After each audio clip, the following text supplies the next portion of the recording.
Nananawagan naman ng karagdagang tulong ang mga magulang ng isang batang may sakit sa atay na tinatawag na biliary atresia. Kailangan pa kasing dalhin sa Taiwan ang sanggol para maoperahan. Naritong report.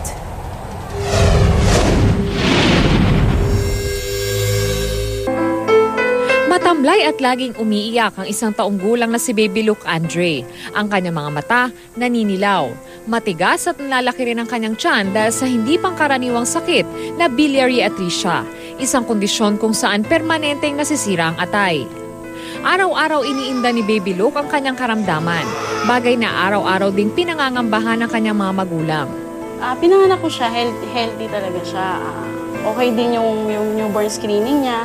Wala namang nakita na sakit siya, may sakit siya Then mga after 2 months, 5 days na lang, 3 months na siya.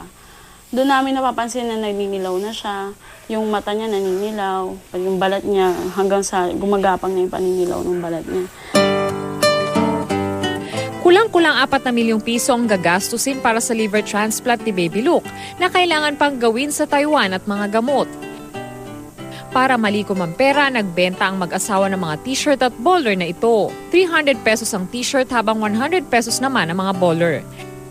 Wala kaming masyadong pondo para pondohan tong t-shirt. By order na lang. Kung ano yung pera namin na sapat, yun lang yung namin i-order. Ngayon pagbalik, parang pinapagululong namin yung benta nito hanggang sa makaipon ng pondo. Sa tulong ng mga nagmamalasakit na individual, nalikom na nila ang halaga para sa operasyon. Pero wala pa silang pamasahe papuntang Taiwan. Kailangan manatili sa Taiwan si Baby Luke ng hanggang 5 buwan, kaya kailangan pa nila ng karagdagang 250,000 pesos. Nananawagan ako at kumakatok sa mga may mabubuting puso na tulungan niyo po kami. Konting-konti na lang po.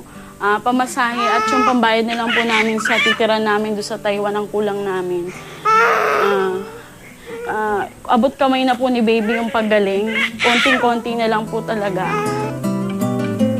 Ayon sa isang pag-aaral, tinatayang isa sa bawat 18,000 sanggol sa buong mundo ay may biliary atresia.